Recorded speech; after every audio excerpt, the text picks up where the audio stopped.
আসসালামু আলাইকুম। সাবেক প্রধানমন্ত্রী শেখ হাসিনার সন্তান সজীব ওয়াজেদ জয়ের যে সাক্ষাৎকারটি আল জাজিরাতে প্রচারিত হয়েছে মাত্র কয়েক ঘন্টা আগে, তা নিয়ে এরই মধ্যে বেশ তোলপাড় শুরু হয়েছে।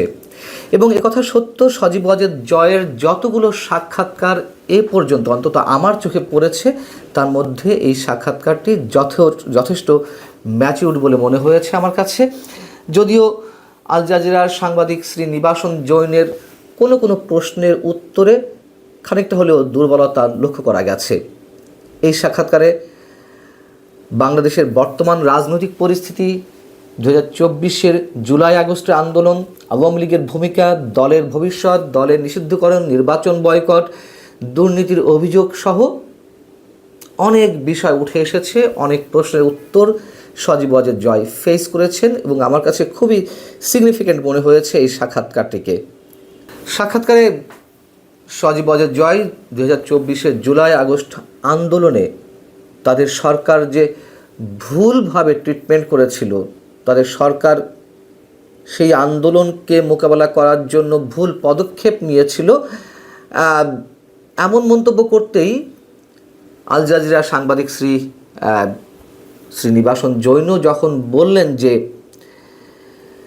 যেখানে অভিযোগ রয়েছে শত শত নিরস্ত্র আন্দোলনকারীকে নিরাপত্তা বাহিনী হত্যা করেছে এবং তা করা হয়েছে শেখ হাসিনার নির্দেশে, সেখানে এটাকে মিসহ্যান্ডেল বা ভুলভাবে সামলানো বিষয়টা অনেক হালকা শব্দ ব্যবহার করা হয়ে যায় না। জয় তখন বলেন, এখানে আমার মা কোনো প্রকার নির্দেশ দেননি কাউকে হত্যা করতে। যদি আমার মা আন্দোলনকারীদের হত্যা করতে চাইতেনি, তাহলে তিনি এখনও ক্ষমতা থাকতেন, তাকে বাংলাদেশ ছেড়ে চলে যেতে হতো না, বরং বাংলাদেশ ছাড়তে হয়েছে। তিনি আর কোনো রক্তপাত দেখতে চাননি। যদি এ ধরনের কথা এর আগেও শেখ হাসিনা নিজেও বলেছেন, সজীব ওয়াজেদ জয়ও বলেছেন। সজীব ওয়াজেদ জয় এখানেও যদি বলছেন যে তখন পরিস্থিতি খুবই সহিংস ছিল এবং কিছু পুলিশ অতিরিক্ত বল প্রয়োগ করেছিল, এ কথা সত্য। তার জন্য বেশ কিছু পুলিশ কর্মকর্তাকে সাসপেন্ড করা হয়েছিল, বিচার বিভাগে তদন্ত কমিটি গঠন করা হয়েছিল এবং আবু সাইদের পরিবারের সাথে দেখা করে তদন্ত ও জবাবদিহিতার প্রতিশ্রুতিও আমার মায়ের পক্ষ থেকে দেওয়া হয়েছিল। শেখ হাসিনার যে অডিও ক্লিপ নিয়ে বেশ তোলপাড় হলো, বিবিসি, আল জাজিরাতে একই ধরনের প্রায় রিপোর্ট করা হলো, সেটির সূত্র ধরে শ্রী নিবাসন জৈন তিনি বলছেন যে আল জাজিরা এবং বিবিসির কাছে তো ক্লিপ রয়েছে যে লেথাল ওয়েপেন ব্যবহার করতে বলা হয়েছিল। জয় তার উত্তরে বলছিলেন যে সেই রেকর্ডটি আমার কাছেও আছে, বরং আল জাজিরা এবং বিবিসিতে সেই বক্তব্যের খণ্ডিত অংশ প্রচার করা হয়েছিল এবং অবশ্যই লিথাল ওয়েপেন ব্যবহার করতে বলা হয়েছিল। তার কারণ তখন সন্ত্রাসীদের অস্ত্রের গুলিতে অনেক নিরীহ মানুষ নিহত হচ্ছিলেন, শত শত পুলিশ কর্মকর্তাকে হত্যা করা হচ্ছিল, দেশের জাতীয় সম্পদ ধ্বংস করা হচ্ছিল।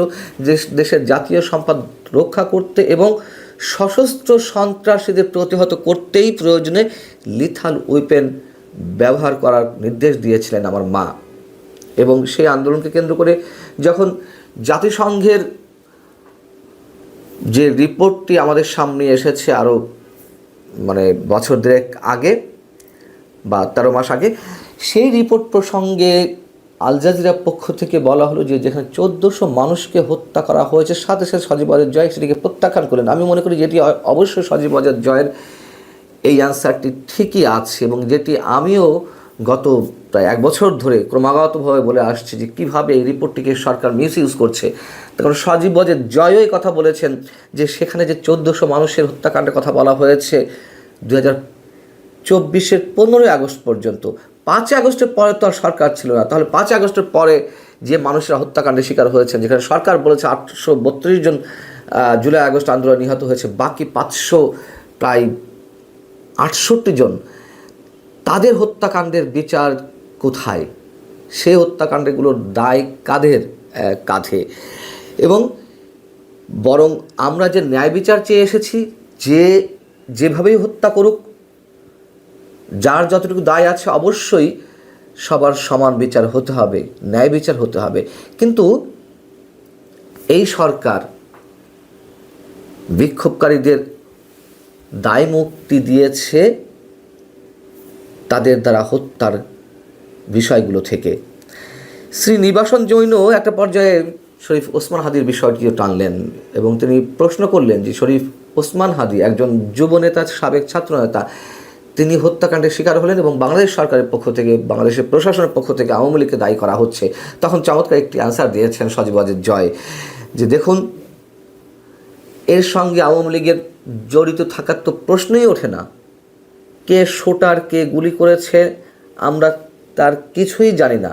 তবে আমি সুন্দর বলছি এখানেই, যদি সত্যিই বাংলাদেশে হত্যাকাণ্ডের রাজনীতি করার সক্ষমতা এই মুহূর্তে আওয়ামী লীগের থাকতো, তাহলে এই সরকার এখনও পর্যন্ত দাঁড়িয়ে থাকতে পারতো না, অর্থাৎ ডক্টর ইউনূস সরকার এই মুহূর্ত পর্যন্ত টিকে থাকতে পারতো না। বরং যেখানে সামান্যতম প্রতিবাদ জানাতে রাস্তায় নামলেও সাথে সাথে শত শত হাজার হাজার আওয়ামী লীগের নেতাকর্মীদের গ্রেপ্তার করা হচ্ছে, সেখানে এই অভিযোগ জানানো হয় কিভাবে?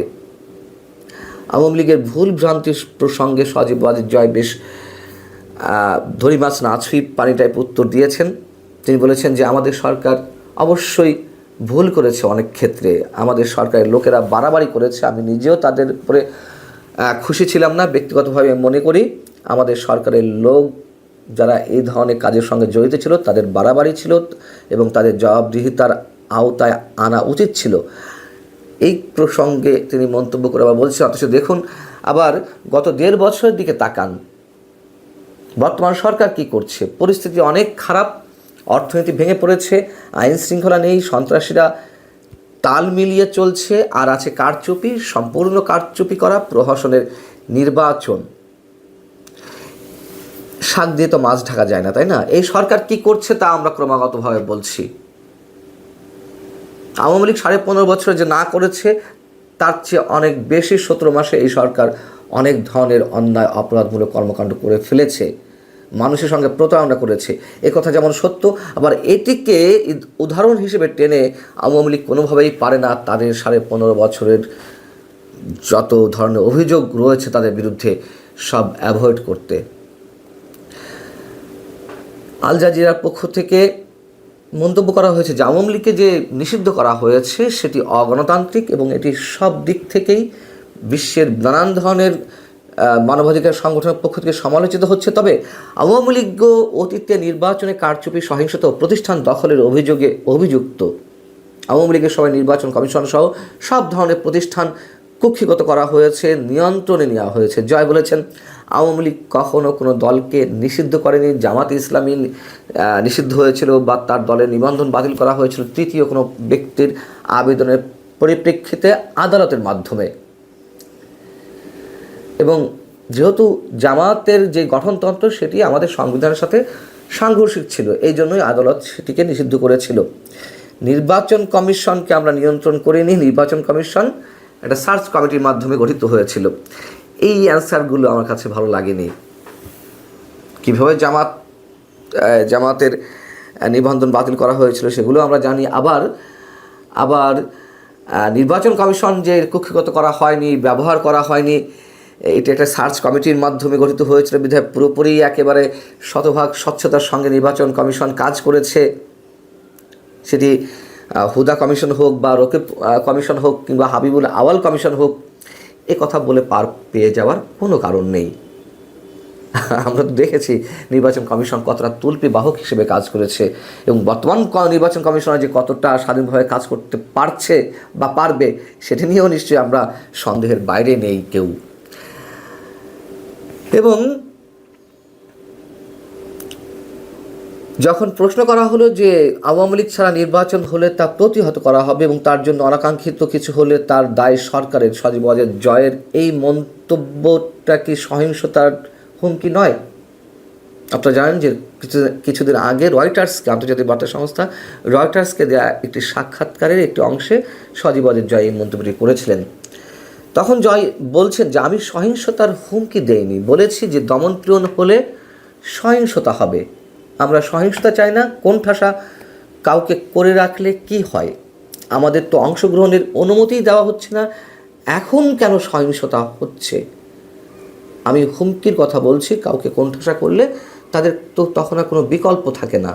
এবং তিনি আরও খানিকটা ক্লিয়ার করার চেষ্টা করছেন যে আমি বলেছি যদি আন্দোলনে বল প্রয়োগ করা হয়, দমন করা হয়, তাহলে সহিংসতা হবে। আমি আন্দোলনকারীদের আক্রমণ করতে বলিনি, আপনি সম্ভবত শব্দ নিয়ে খেলা করছেন, শ্রীনিবাসন জৈনের উদ্দেশ্যে বলছিলেন। এবং বিগত নির্বাচনগুলোর যে কারচুপি, সেই জায়গায় যে জয়ের মন্তব্যগুলো তিনি স্মার্টলি বক্তব্য উত্তর দেওয়ার চেষ্টা করেছেন। কিন্তু আমি বলি যে খানিকটা দুর্বলতাও ছিল।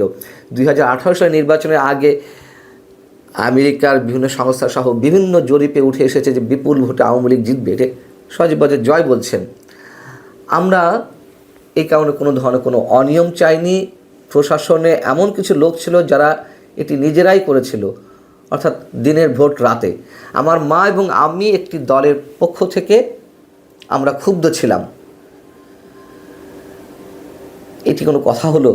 তো ক্ষুব্ধ ছিলেন, ব্যবস্থা নেননি কেন? কোনো যারা জড়িত ছিল তাদের বিরুদ্ধে কোনো অ্যাকশন নেওয়া হয়নি কেন? বরঞ্চ আমরা দেখেছি 2018 এবং 2024 নির্বাচনের পরে এইসব নির্বাচন রিগিংয়ের সাথে যারা জড়িত ছিল তাদেরকে পুরস্কৃত করা হয়েছে। এ কথা তো অ্যাভয়েড করা যাবে না। এবং আসন্ন নির্বাচন প্রসঙ্গে 12 ফেব্রুয়ারি যে নির্বাচন হওয়ার সম্ভাবনা রয়েছে, সেটিকে সজীব ওয়াজেদ জয় পুরোপুরি স্টেজড ড্রামা, একটা মঞ্চস্থ নাটক হিসেবে বর্ণনা করেছেন। এবং তিনি বলেছেন যদি আপনি এখন কি ঘটছে তা দেখেন, এই পর্যবেক্ষকরা এখন কিছু বলছে না কেন? মানে 2024, 2018 যে নির্বাচনগুলো, সেগুলো নিয়ে তো কম সমালোচনা হয়নি। এই নির্বাচন নিয়ে এখন কেন দেশে বিদেশে অবজারভাররা কোনো কথা বলছে না? খুব যৌক্তিক কথা এটি আমার কাছে। এখন তো নির্বাচনের সংজ্ঞাই তারা চেঞ্জ করে দিয়েছে। ইউরোপীয় ইউনিয়ন, জাতিসংঘ, যুক্তরাষ্ট্র তারা 2024 7 জানুয়ারি নির্বাচনের আগে বলেছিল যে সব দলের অংশগ্রহণের সমন্বয়েই একটি নির্বাচনকে অংশগ্রহণমূলক বলা যায়। এখন এসে তারা বলছে যে জনগণ ভোট দিতে পারলে সেটা অংশগ্রহণমূলক নির্বাচন। তাহলে শেখ হাসিনা কী দোষ ছিল? এ কথা আমি আগেও বলেছি, প্রশ্নে তুলেছি যে শেখ হাসিনার কাছেও অংশগ্রহণমূলক নির্বাচনের সংজ্ঞাটি ছিল এরকমই, যে মানুষ ভোট দিতে পারলেই সেটি অংশগ্রহণমূলক নির্বাচন। কে নির্বাচন বয়কট করলো বা কে অংশগ্রহণ করলো সেটি বড় কথা নয়। সজীব ওয়াজেদ জয় সারা দেশে আওয়ামী লীগের নেতাকর্মীদের যে আটক করা হচ্ছে, এর মধ্যে কারাগারে 30 জন আওয়ামী লীগের নেতাকর্মী নিহত হয়েছেন, নির্যাতন, এইসব অভিযোগ তুলে ধরেছেন। সংখ্যালঘুদের উপরে নির্যাতনের কথা তিনি তুলে ধরেছেন। এবং সহিংসতা প্রশ্নে তিনি আবারও বলছেন যে এই অবস্থায় আওয়ামী লীগ সহিংসতা জড়ায় কীভাবে, এবং বাংলাদেশের পুলিশ সব কিছু দায় চাপাচ্ছে আওয়ামী লীগের উপরে। আওয়ামী লীগের ভবিষ্যৎ প্রসঙ্গেও তিনি কথা বলেছেন। তিনি বলেছেন যে আওয়ামী লীগ দেশের সবচেয়ে বড় পুরানো দল, যার 40 থেকে 50% জনসমর্থন এখনও পর্যন্ত রয়েছে।